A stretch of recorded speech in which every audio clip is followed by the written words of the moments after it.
Hello বন্ধুরা, আসসালামু আলাইকুম। সবাই কেমন আছেন? আশা করি সবাই ভালো আছেন। তো বরাবরের মতো নতুন আরেকটি ভিডিওতে সবাইকে স্বাগতম। আজকের এই ভিডিওটি সবার জন্য গুরুত্বপূর্ণ এবং হেল্পফুল হবে, কারণ আমি এই ভিডিওতে দুইটা টিপস অ্যান্ড ট্রিক্স শেয়ার করব। যে দুইটা টিপস অ্যান্ড ট্রিক্স আপনাদের জানা জরুরি, কারণ আমরা সবাই ফেসবুক ব্যবহার করি।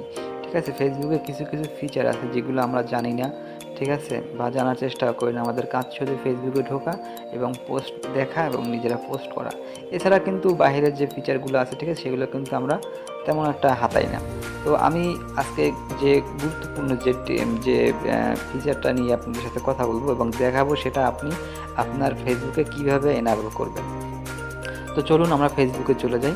ফেসবুকে চলে আসার পরে এখানে দেখতে পাচ্ছেন বেশ কয়েকটা আইকন রয়েছে, ঠিক আছে। নোটিফিকেশন বার রয়েছে, তারপরে হচ্ছে আপনার প্রোফাইল রয়েছে, তারপর আপনি যে ভিডিওগুলো যেখান থেকে দেখবেন সেখানে, মানে এই যে উপরে যে ফিচারগুলো আছে, এখান থেকে কিন্তু এগুলো ফেসবুকের মানে ডিফল্ট যে ফিচারগুলো এখানে কিন্তু দেওয়া আছে। তো আপনি এখানে চাইলে আপনার প্রয়োজন মতো আপনি এখানে ফিচার অন করে রাখতে পারেন। তো সেগুলো অন করার জন্য, তো তার ভিতরে একটি ফিচার বেশ কিছুদিন হতে লঞ্চ হয়েছে। তো সেই ফিচারটা আমি এখানে এনে দেখাবো এবং সেটার কাজ কী সেটাও আমি দেখাবো। তো আমি যদি এখানে থ্রি ডট মেনুতে যাই, থ্রি ডট মেনুতে আসার পরে এখানে ক্লিক করলাম। ক্লিক করার পরে দেখুন এখানে সেটিংস নামে একটি অপশন আছে। সেটিংস অ্যান্ড প্রাইভেসি নামে একটি অপশন পাবেন আপনারা। তো এখানে ক্লিক করবেন। ক্লিক করার পরে এখান থেকে নিচে আসবেন। নিচে আসার পরে নিচে আসার পরে এই যে সেটিংস অ্যান্ড প্রাইভেসির উপর ক্লিক করবেন। ক্লিক করার পরে এখানে দেখুন যে সেটিংস নামে একটি অপশন আছে। তো সেটিংসের উপর ক্লিক করবেন।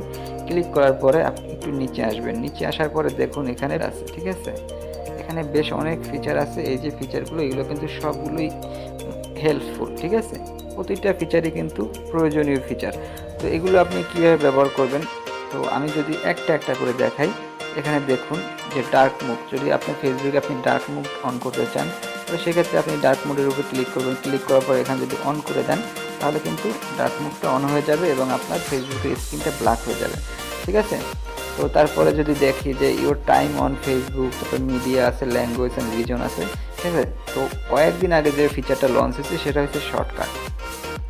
এই শর্টকাটের ভিতরে আপনি যদি আসেন, এই শর্টকাটের উপর ক্লিক করলে এখানে উপরে দেখতে পারবেন যে শর্টকাট বার আছে, ঠিক আছে।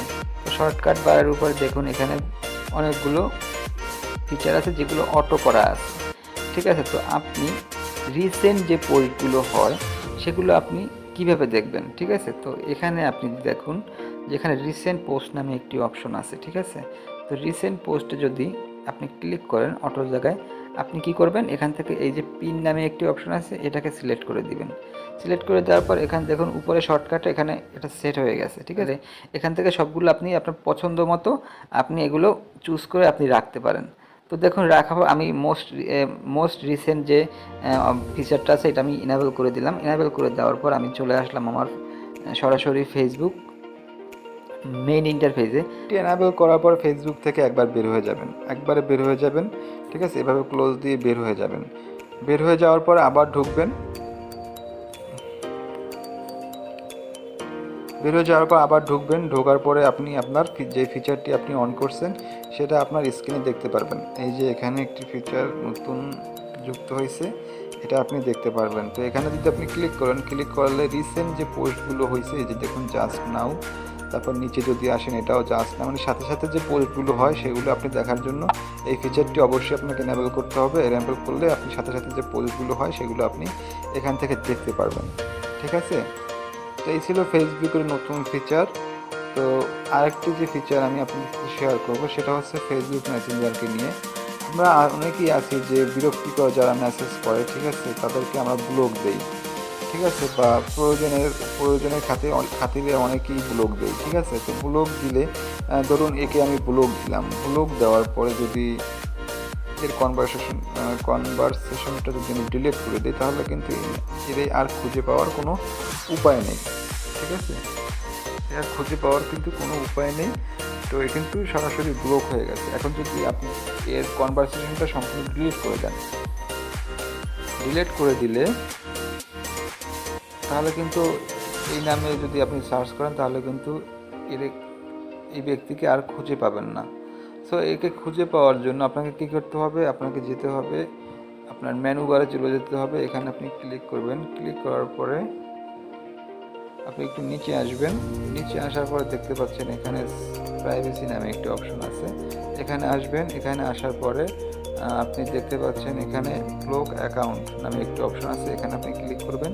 ক্লিক করার পরে দেখবেন এখানে যাদের আপনি ব্লক দিয়েছেন, ঠিক আছে, মেসেঞ্জার থেকে যাদেরকে ব্লক দিয়েছেন তাদের সবাইকে আপনি এখানে পাবেন, ঠিক আছে। তো সিম্পলি যাকে আপনি আনব্লক করতে চান তার অ্যাকাউন্টের উপর ক্লিক করবেন। ক্লিক করার পরে এখান থেকে আপনি আনব্লক করে দিতে পারবেন, ঠিক আছে। তো যাকে খুশি তাকে ব্লক করতে পারবেন, যাকে খুশি তাকে আনব্লক করে আবার ফিরিয়ে নিয়ে আসতে পারবেন। এটা ছিল মেসেঞ্জারের একটি ফিচার। এই ফিচার সম্পর্কে আপনারা অনেকেই জানেন না, কারণ অনেককে ব্লক দেন, ব্লক দেওয়ার পর তাকে খুঁজে পান না, ঠিক আছে। তো খুঁজে পাওয়ার জন্য আপনাকে এই সিস্টেমকে অবলম্বন করতে হবে। আপনি এইভাবে করলে আপনি আপনার যে ব্লক দেওয়ার যে পার্সন তাকে আপনি এখান থেকে খুঁজে নিতে পারবেন। তো এই ছিল আজকের ভিডিও বন্ধু, আশা করি আমার টিপস অ্যান্ড ট্রিক্স কাজে লাগবে আপনাদের। আর এভাবে নতুন নতুন টিপস অ্যান্ড ট্রিক্স পাওয়ার জন্য আমার চ্যানেলটি অবশ্যই সাবস্ক্রাইব করবেন। তো দেখা হচ্ছে নতুন আরেকটি ভিডিওতে, ততদিন ভালো থাকবেন এবং অবশ্যই আমার চ্যানেলটি সাবস্ক্রাইব করবেন এবং পাশে থাকা বেল আইকনটি বাজিয়ে দেবেন, যাতে করে নতুন ভিডিও আসলে সবার আগে পৌঁছে যায় আপনার কাছে। তো সবাই ভালো থাকবেন, আল্লাহ হাফেজ।